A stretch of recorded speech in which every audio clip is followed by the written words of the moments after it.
નમસ્કાર વિદ્યાર્થી મિત્રો, એકલવ્ય એકેડેમીના યુટ્યુબ પ્લેટફોર્મ પર આપનું સ્વાગત છે। આપણે જોતા રહેલા છે ખાખી એક સ્વપ્ન અંતર્ગત બંધારણની અંદર સંસદનો ટોપિક, બરાબર। આગળ ઉપર આપણે જોયું હતું સંસદ વિશેની બેઝિક માહિતી। ત્યારબાદ આજે હવે આપણે બેઝિક માહિતી પછી રાજ્યસભા ગૃહ વિશે થોડી માહિતી મેળવીએ, બરાબર। રાજ્યસભાના ગૃહ વિશે થોડીક માહિતી મેળવીએ। રાજ્યસભાના ગૃહને ઉપલું ગૃહ કહેવાય, ગયા વખતે આવી વાત કરી હતી, બરાબર ને। રાજ્યસભાના ગૃહને ઉપલું ગૃહ કહેવાય, આવી વાત કરી હતી મિત્રો। હજી એક વાત એ છે કે તે રાજ્યોનું પ્રતિનિધિત્વ કરે, બરાબર। રાજ્યસભા જે છે તે રાજ્યોનું પ્રતિનિધિત્વ કરે।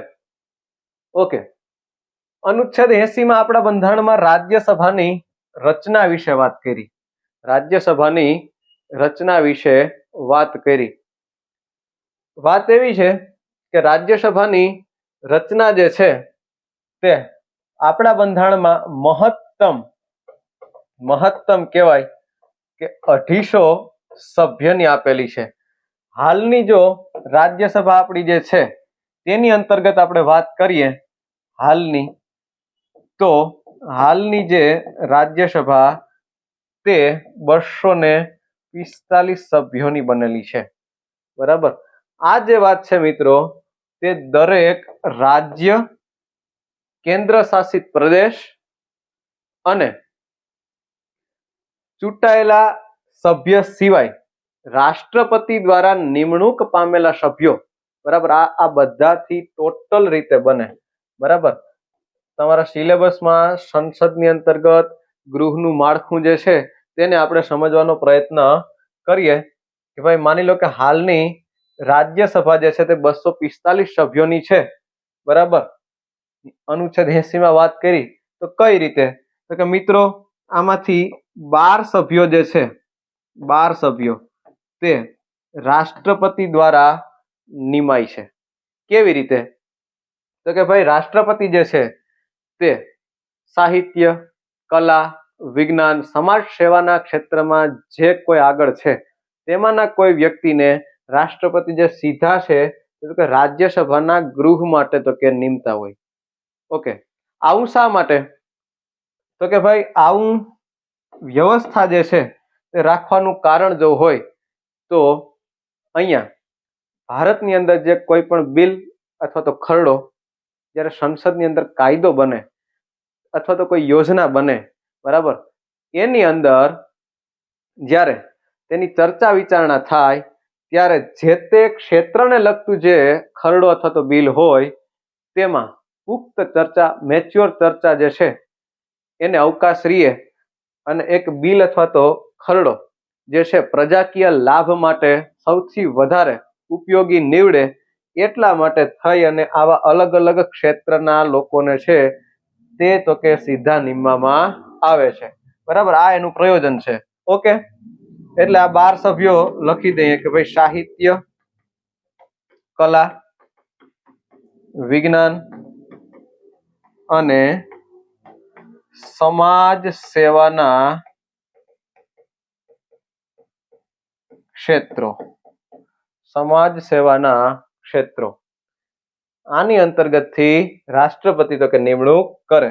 બાકીના જે કહેવાય કે 233 સભ્યો જે છે એ તો કે રાજ્યો અને કેન્દ્ર શાસિત પ્રદેશમાંથી આવે છે।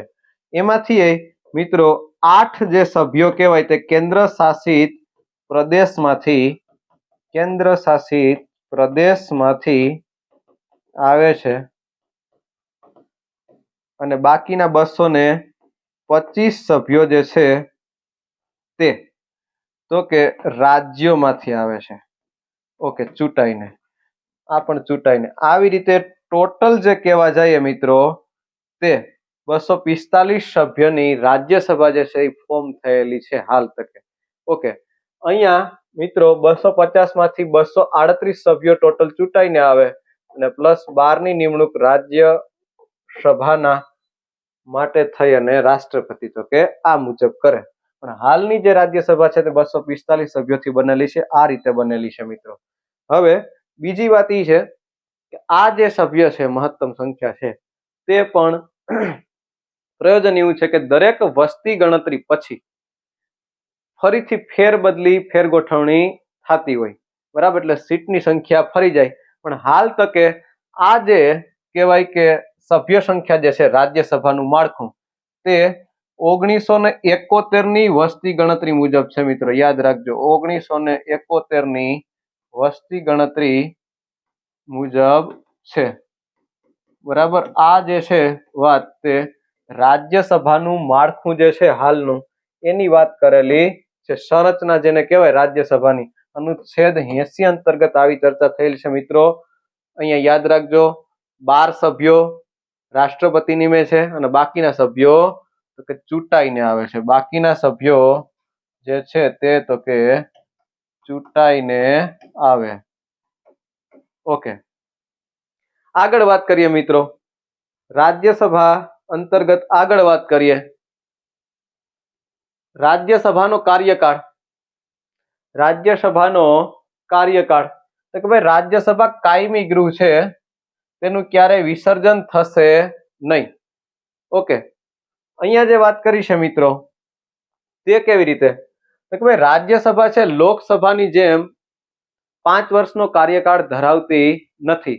પહેલી વખત જ્યારે બેઠક મળી અને ત્યારબાદ જે સિસ્ટમ કાર્યરત થઈ તે કેવી રીતે છે મિત્રો તો કે અહીંયા રાજ્યસભાની જે ચૂંટણી પ્રથમ વખત થઈ તે બાદ, બરાબર, દર 2 વર્ષે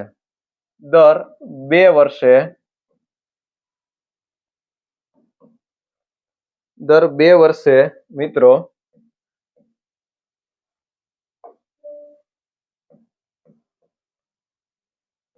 1/3 સભ્યો જે છે તે તો કે નિવૃત્ત થાય છે. આ મિત્રો યાદ રાખવાનું છે, રાજ્યસભામાં દર 2 વર્ષે 1/3 સભ્યો નિવૃત્ત થાય એટલે એક સભ્યનો કાર્યકાળ જે છે તે 6 વર્ષનો થાય. સભ્યનો કાર્યકાળ કેટલો થાય? 6 વર્ષનો. એક સભ્યનો કાર્યકાળ 6 વર્ષનો થાય.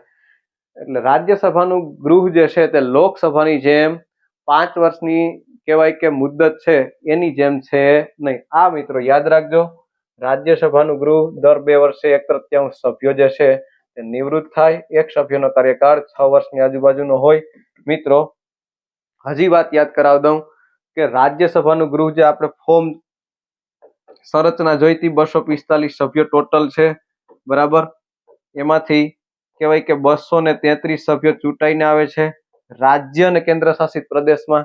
તો અહીંયા જે રાજ્યમાંથી ચૂંટાઈને આવે છે તે પણ રાજ્યની અંદર વસ્તી દીઠ છે, બરાબર. રાજ્યની વસ્તી દીઠ જે કહેવાય તે તો કે સીટો ફાળવેલી છે, વસ્તી દીઠ સીટો ફાળવેલી છે. એવી રીતે જોવા જઈએ તો યુપી જે છે ઉત્તર પ્રદેશ એની સીટ સૌથી વધારે છે, રાજ્યસભાના ગૃહમાં 31 સીટ છે.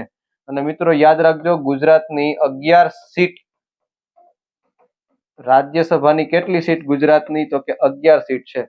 તો ટોટલી જેવી રીતના 233 છે ને તે 225 જે છે રાજ્યોમાંથી ચૂંટાઈને આવે. 225 આવી રીતના ટોટલ સરવાળો થઈને બને મિત્રો, બરાબર. યુપીના 31, ગુજરાતના 11, એવી રીતના દરેક સ્ટેટના ટોટલ સરવાળો કરો તો 225 સભ્યો જે છે તે તો કે રાજ્યોમાંથી આવે છે ચૂંટાઈને, બાકીના 8 છે કેન્દ્ર શાસિત પ્રદેશમાંથી આવે. આ જે વાત છે મિત્રો તે વસ્તીના હિસાબથી સેટ થયેલી છે. ઓકે, અને બીજી વાત કે આ જે વાત છે રાજ્યસભાની બેઠકની ફાળવણી, રાજ્યસભાની બેઠકની વહેંચણી અથવા તો ફાળવણી, આ મિત્રો પૂછાયેલ છે જીપીએસસી માં. અનુસૂચિ 4 માં કરેલી વાત છે, અનુસૂચિ 4 માં આ રીતે ફાળવણી કરેલી છે. આ મિત્રો ફેક્ટ યાદ રાખજો. ઓકે, અહીંયા આપણે રાજ્યસભાના કાર્યકાળ પછી આપણે આગળ વધીએ મિત્રો. રાજ્યસભાના કાર્યકાળ પછી આપણે આગળ વધીએ. રાજ્યસભાના સભ્યોની યોગ્યતા, રાજ્યસભાના સભ્યોની યોગ્યતા મિત્રો અહીંયા જોવા જઈએ તો પહેલું તો ભારતનો નાગરિક હોવો જોઈએ, ભારતનો નાગરિક હોવો જોઈએ. આ તો બધાને ખબર છે. ઓકે, બીજી વાત કે ભાઈ કોઈ પણ ઉમેદવાર જે છે અથવા તો સભ્ય છે તેની ઉંમર 30 વર્ષ પૂર્ણ કરી ચૂકેલા હોવા જોઈએ.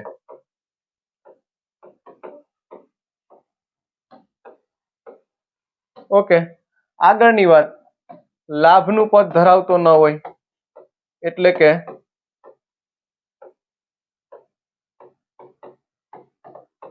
ઓફિસ ઓફ પ્રોફિટ, બરાબર ને, લાભનું પદ ધરાવતા હોય નહીં. પછીની વાત જે છે તે તો કે ભાઈ તે સજા પામેલ ન હોવો જોઈએ, સજા પામેલ ન હોય. ઓકે, અને બીજું આગળ જે વાત કરે તે મિત્રો કે સંસદે ઠરાવેલ યોગ્યતા ધરાવતા હોય. કહેવાનો મતલબ એ છે કે કોઈ અયોગ્ય હોવા જોઈએ નહીં, બરાબર. બીજી વાત અહીંયા યાદ રાખ્યા જેવું વસ્તુ એ છે મિત્રો કે ભાઈ રાજ્યસભાના સભ્યની જે ચૂંટણી થાય તેમાં હવે પછી કોઈ પણ રાજ્ય છે એના માટે તે જ રાજ્યનો સભ્ય અથવા તો આવી રીતના ભાગ લઈ શકે ચૂંટણીમાં. આવી રહેવાસી બાબતેની જે કહેવાય મર્યાદા તે તો કે પૂરી કરી દીધેલી છે. આ મિત્રો યાદ રાખજો. કહેવાનો મતલબ એ છે કે માની લો કે ગુજરાતની અંદર 11 રાજ્યસભાના સભ્યોની ચૂંટણી થાય, 11 સીટ છે, તો એમાં ગુજરાતનો જ વ્યક્તિ હોવો જોઈએ. આ મર્યાદા હવે પછી પૂરી કરી દીધેલી છે, બરાબર. કહેવાનો મતલબ એ છે કે ગુજરાતની અંદર પણ આ 11 સીટમાંથી કોઈ બીજા રાજ્યનો વ્યક્તિ ઉભા રહી શકે અને ચૂંટાઈને જઈ શકે, બરાબર છે. આ જે વાત જે છે તે યાદ રાખજો. આ કહેવાય રહેવાસીની મર્યાદા પ્રદેશ પ્રમાણેની જે છે તે તો કે દૂર કરી દીધેલી છે. ઓકે, એટલે આ રાજ્યસભાના સભ્યોની યોગ્યતા.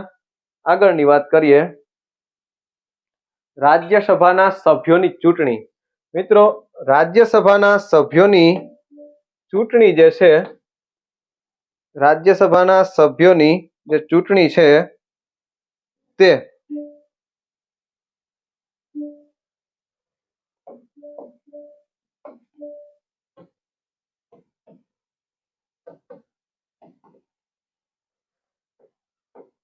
રાજ્યસભાના સભ્યોની મિત્રો ચૂંટણી જે છે તે આનુપાતિક પ્રતિનિધિત્વ અને સમતુલ્યતાના સિદ્ધાંતથી થાય. મિત્રો અહીંયા ગુપ્ત મતદાનથી થતી નથી, ખુલ્લી મતદાન વ્યવસ્થાથી કહેવાય કે રાજ્યસભાના સભ્યોની ચૂંટણી થાય. કોણ કરે તો કે ભાઈ રાજ્યસભાના સભ્યોની ચૂંટણી જે છે તે જે તે રાજ્યના વિધાન સભાના સભ્યો જે છે તે જે તે રાજ્યના વિધાનસભાના સભ્યો જે છે તે તો કે રાજ્યસભાના સભ્યોની ચૂંટણી કરે. માની લો કે ગુજરાત છે તો ગુજરાતની અંતર્ગત 11 સભ્યોની ચૂંટણી ગુજરાતની વિધાનસભાના 182 MLA જે છે તે તો કે કરે, બરાબર. આ લોકો તો કે ચૂંટીને 11 જણાને મોકલે. ડન. એટલે આ જે વાત જે છે તે રાજ્યસભાના સભ્યોની ચૂંટણી અંતર્ગત વાત છે. ચૂંટણી જે થાય તે ફરી વખત આનુપાતિક પ્રતિનિધિત્વ અને સમતુલ્યતાનો સિદ્ધાંત અને ખુલ્લી મતદાન પદ્ધતિથી થાય છે. ઓકે, આ હતી રાજ્યસભાના સભ્યોની ચૂંટણી. આગળ વાત કરીએ રાજ્યસભાના શક્તિઓ અને કાર્યો. રાજ્યસભાની શક્તિઓ અને કાર્યો. તો મિત્રો રાજ્યસભાની શક્તિઓ જોવા જઈએ તો લગભગ તમે જોવા જાવ તો ખરડા બાબતે નાણાકીય ખરડો હોય, બંધારણીય સુધારા ખરડો હોય,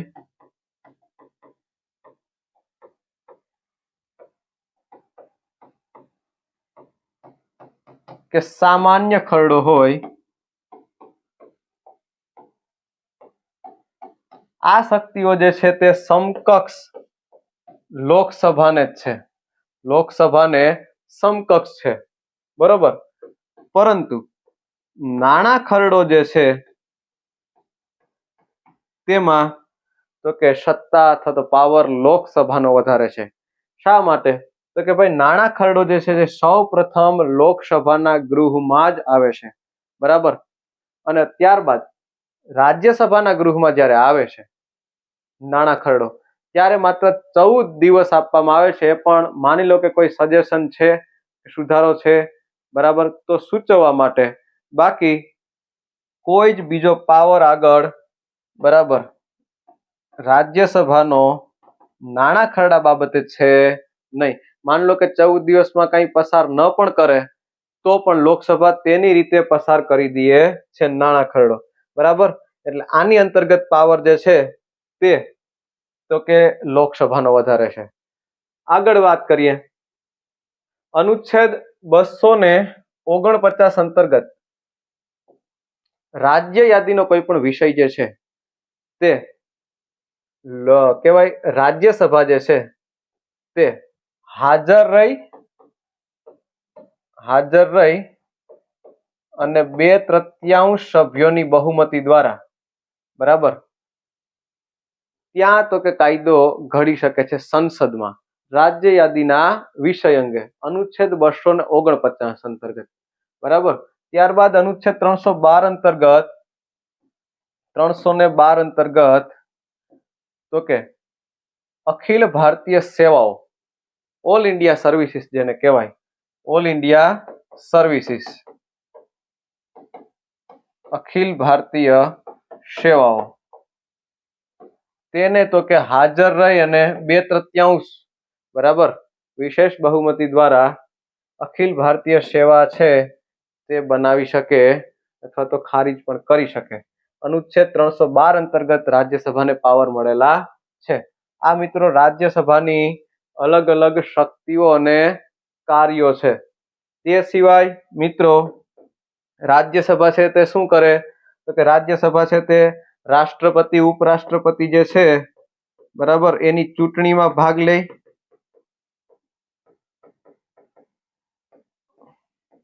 તેના મહાભિયોગની પ્રક્રિયામાં પણ ભાગ લે, અને ઉપરાષ્ટ્રપતિ જે છે તેના મહાભિયોગનો પ્રસ્તાવ સૌપ્રથમ રાજ્યસભાના ગૃહમાં આવે છે. શા માટે? તો કે ભાઈ ઉપરાષ્ટ્રપતિ છે રાજ્યસભાના સભાપતિ છે, બરોબર, એટલા માટે. તે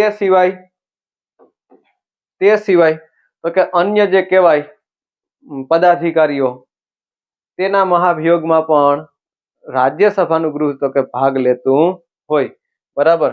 સુપ્રીમ કોર્ટના ન્યાયાધીશ થઈ ગયા, હાઈકોર્ટના ન્યાયાધીશ થઈ ગયા, આ તે બધા જે છે એના માટે પણ રાજ્યસભાનું ગૃહ છે તો ભાગ લેતું હોય છે. એટલે આ જે છે તે મુખ્ય રાજ્યસભાની તો કે શક્તિઓ થઈ, અનુચ્છેદ 249 અંતર્ગત, અનુચ્છેદ 312 અંતર્ગત. અને બાકી આને કહેવાય કે ખરડા બાબતે ત્રણેય ખરડામાં સમકક્ષ પાવર લોકસભાને છે, નાણા ખરડામાં તો કે લોકસભાનો પાવર વધારે છે. આ રીતે, બરાબર.